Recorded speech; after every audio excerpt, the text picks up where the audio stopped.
What you see before you might be the only official Coca-Cola cocktails that have ever existed. And these come from an official Coca-Cola booklet, which might be the only one that has ever been made. Now, Coca-Cola has been a staple of mixing for as long as Coca-Cola has been around, from rum and Coke to Jack and Coke to making syrups out of Coca-Cola for your Navy grogs.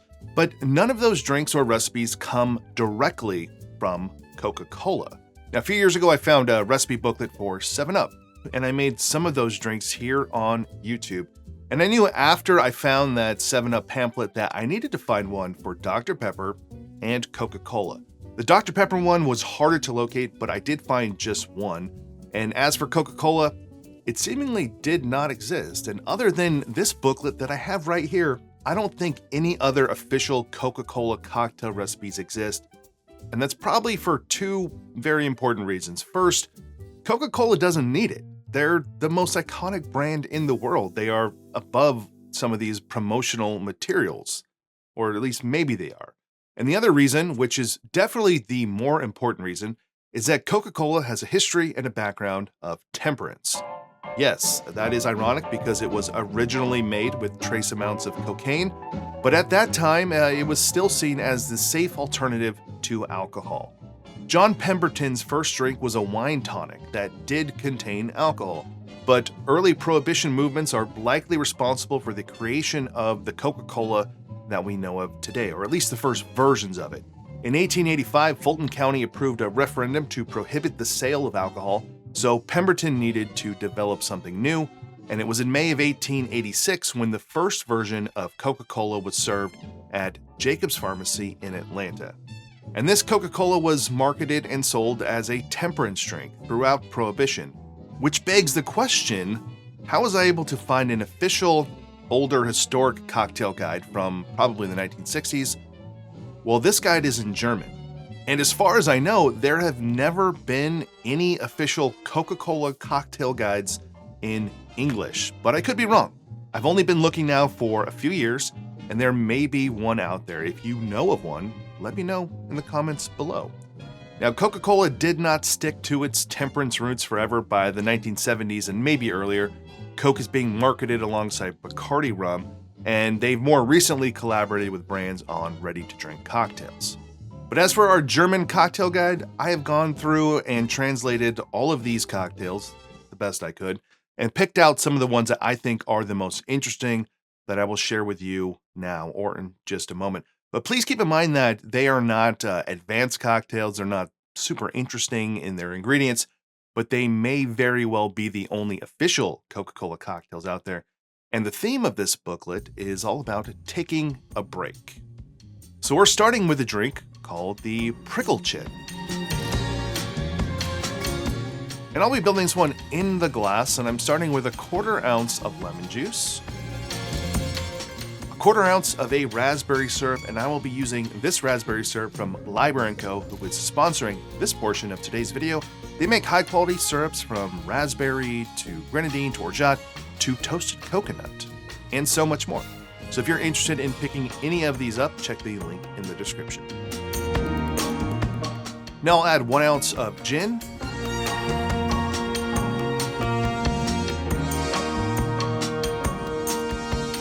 and then Coca-Cola to top.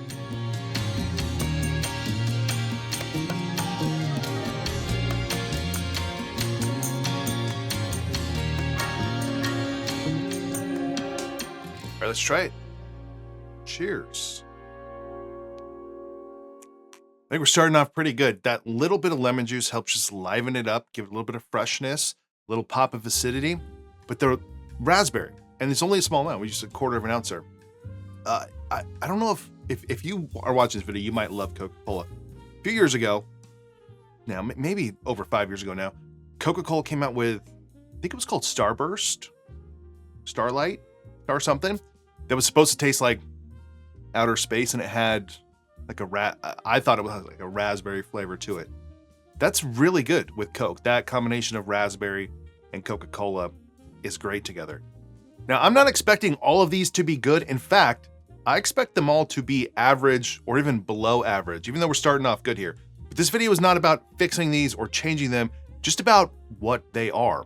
However, if you're looking for some potentially better or modern Coca-Cola cocktails, then subscribe to this channel because I will be sharing a cocktail next week, a new modern cocktail that uses Coca-Cola. Or check the description because I will include a couple of links to some other drinks I've shared here that incorporate Coca-Cola. So while the Pickelchen is pretty basic, it's good. It's delicious.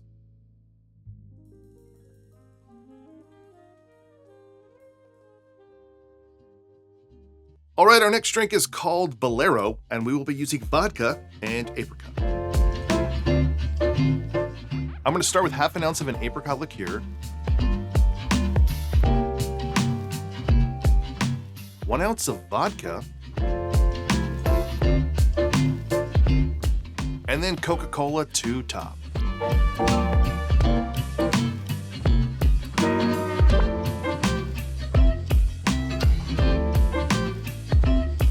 All right, before we try the Bolero, if you come across older recipes, historic recipes that call for an apricot brandy, they are talking about an apricot liqueur. So use your favorite one. I like the one from Rothman and Winter. So let's see how that pairs with some vodka and some Coca-Cola. Cheers. That is not bad. It is not my favorite, but it is not bad. It's the vodka, and I don't like vodka. Vodka just amplifies ethanol. It doesn't have any flavor, so you're just kind of tasting the alcohol, and it just makes that apricot brandy feel a lot hotter and stronger. Now, I would do this again. I'd probably mix it up and use a rum or a gin. I think that would just taste better and work together better with the apricot brandy. I personally really don't like any drink that calls for Coca-Cola and a base spirit. It's just using Coca-Cola as a mixer. I think it's just because I enjoy Coca-Cola. I don't want to ruin the flavor of Coca-Cola by just adding alcohol to it.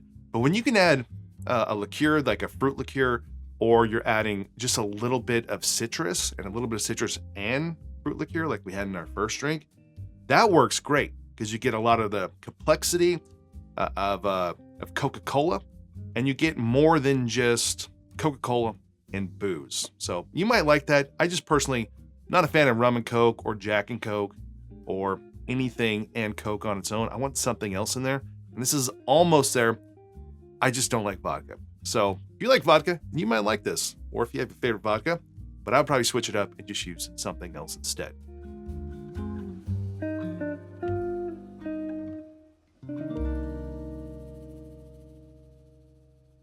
Next up is a drink called Leander, and we'll need Cointreau and gin. I'm going to start with a 1/4 ounce of lemon juice, 1 ounce of Cointreau, 1 ounce of gin, and then Coca-Cola.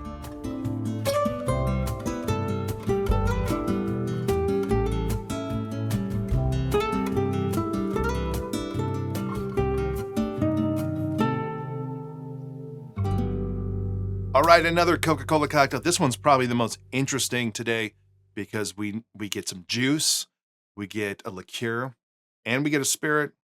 Of course, we also get that Coca-Cola. So let's try the Leander. Cheers. That's delicious. It's great. That pop of acidity, extra acidity we're getting from the lemon juice and lemon flavor, and then the orange from the Cointreau pairs great with gin on its own. But then that orange with the Coca-Cola sort of amplifies those Coca-Cola flavors. So far, I really did enjoy our first cocktail, but this to me is better. This is like just a all-around excellent cocktail. Now, if you've noticed so far, I'm building every drink in the glass. It's just easier for me, and none of the drinks call for a lot of citrus juice. If I was using like a full ounce of juice, I would shake it and then add the Coca-Cola. But since we're topping it with Coke anyways, we're kind of making highball drinks here. But the Leander is, I think it's a real winner. And if you're using Cointreau, that's 40% alcohol by volume, same as the gin. Well, the gin I used might be a touch higher, but that's 2 ounces of spirit-proof booze you're putting in here.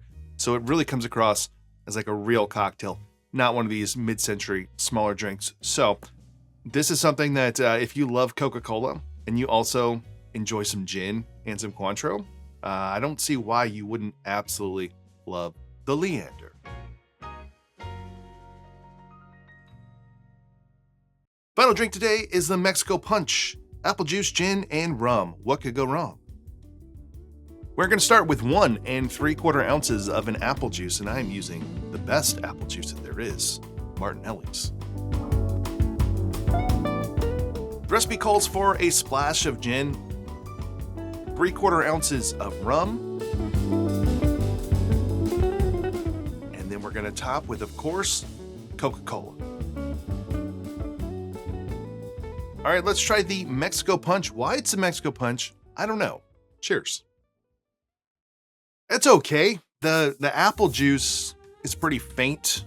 Definitely getting the rum and the Coca-Cola. I did decide to use a Jamaican rum, even though the Appleton Estate rum I use, it's not a big bowl Jamaican rum, but something that's not just a light rum. If you put a light rum in here, it would be significantly different than what I'm drinking, but I wanted some flavor.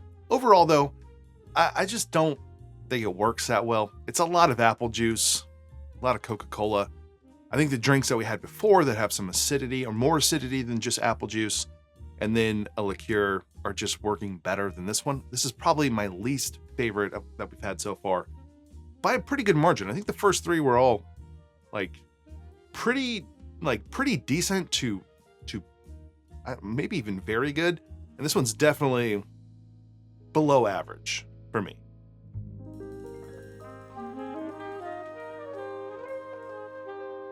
So I don't drink a lot of Coca-Cola nowadays because it's just not good for you.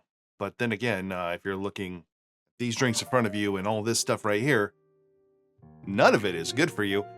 But I will say, when it comes to soda drinks, full sugar sodas, I'm a lover of Coca-Cola. I don't want Pepsi.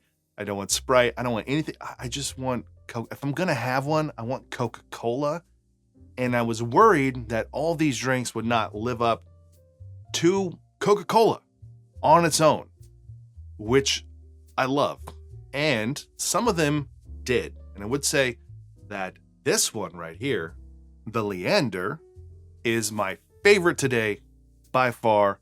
But all of these offer something different if you are looking to change up your typical rum and Coke or Jack and Coke, or you just want to explore some vintage German Coca-Cola cocktails, then these are the ones for you. Like I said at the top of this video, if you know of any official printed by Coca-Cola recipe booklets that are from the mid-century, earlier, later, whatever it is, let me know in the comments below because I want to know. I want to try to find one of those. And if we can find more, I'll come back to this in the future. If you enjoyed this video, please give it a like below, consider subscribing to the channel, and if you want to support this channel more, go check out my Patreon page. Otherwise, I will see you on the next one.